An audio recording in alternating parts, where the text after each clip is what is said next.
So the title of my talk is A Tree Grows in Ivy, 20 plus years of community-based work. This is my own slide. I'm going to tell you about these 20 plus years of work, but of course I can only give you a few highlights in the time I have available tonight. I'd particularly like to thank my colleague, Professor Richard Duran. He's the one who got me involved in this work and has been a partner and mentor for all of these years in doing it. When I think of when we began this work, or at least when I did, I felt like a lonely eucalyptus tree. I was feeling like, how could one tree or one person or even two trees make a difference in the community?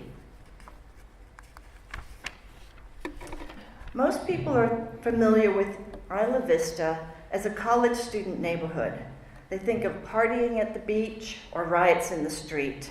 However, most people are not aware that 25% of the population of Isla Vista is not college students and includes many families.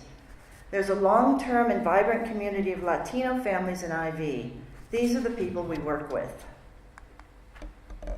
In 1999, a professor at UCSB, Denise Segura, assessed the problems of Isla Vista and came up with a series of recommendations to improve the situation with the help of UCSB.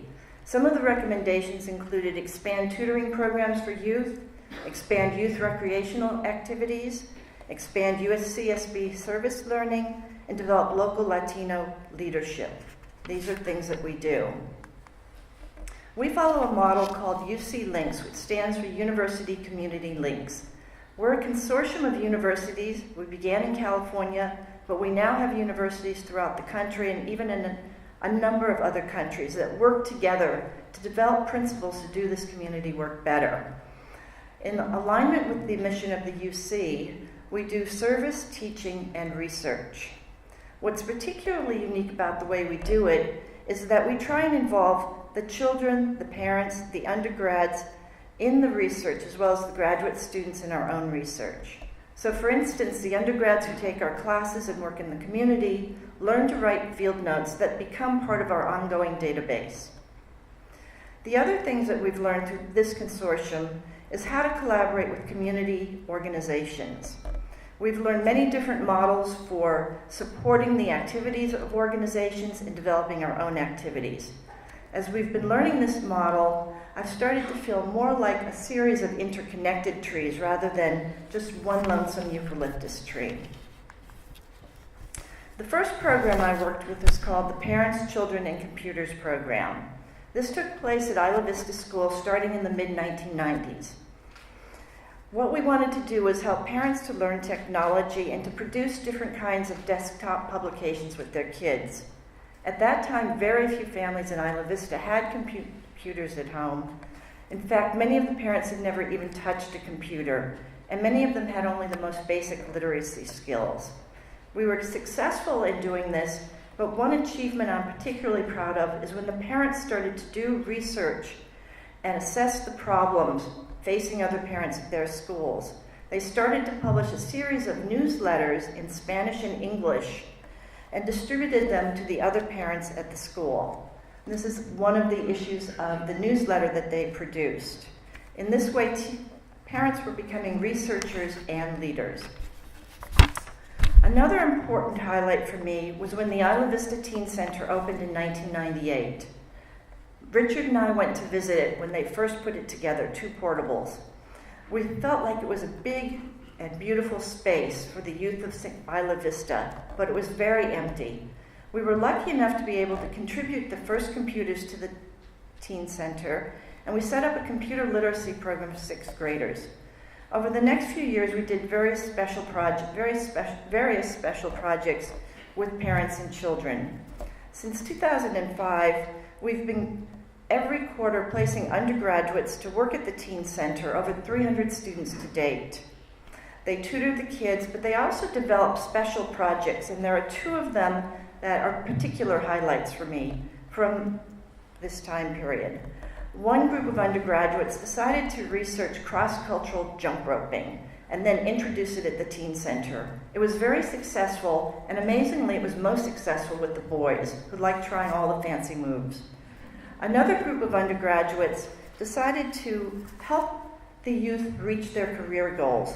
They surveyed the youth about their career interests, they did research about the educational pathways for these careers, and then they had a career fair for the youth.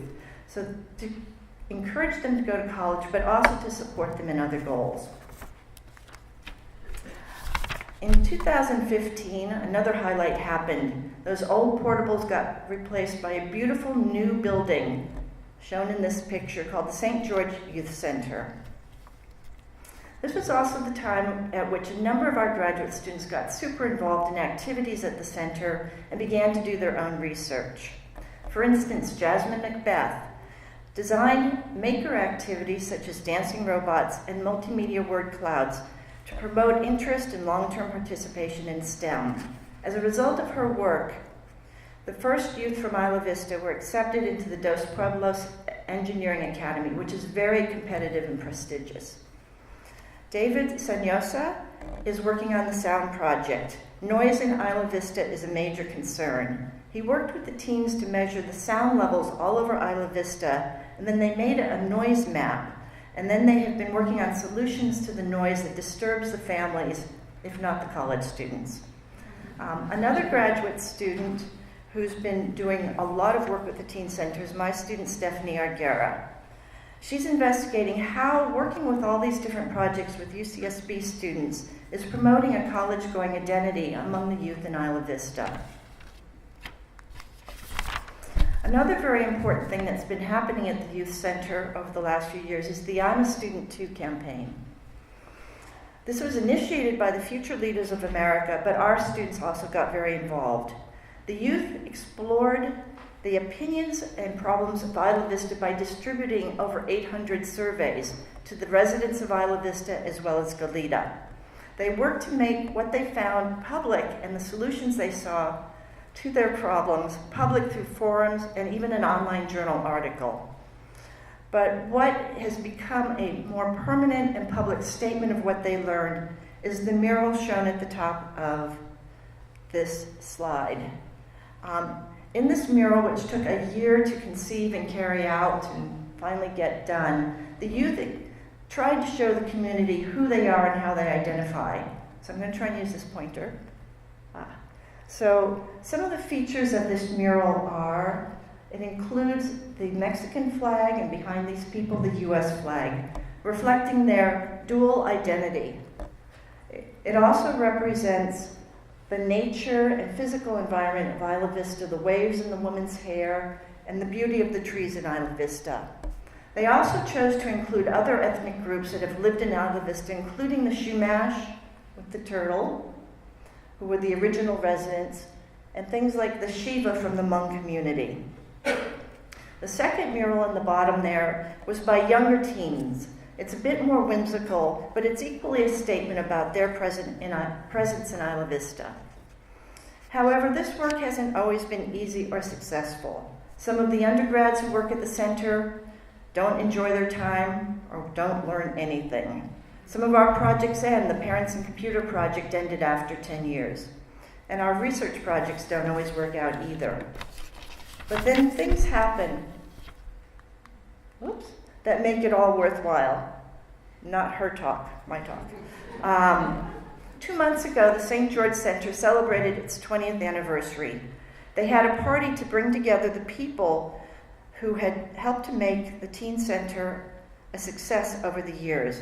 Some of the highlights for me were the young people who were there. There was one young woman who spoke extremely emotionally about the support the Teen Center had given to her to encourage her to go to college. She has since graduated from UCLA. The DJ for the party was an undergrad, Jordan Mitchell, who took my undergraduate class 18 months ago.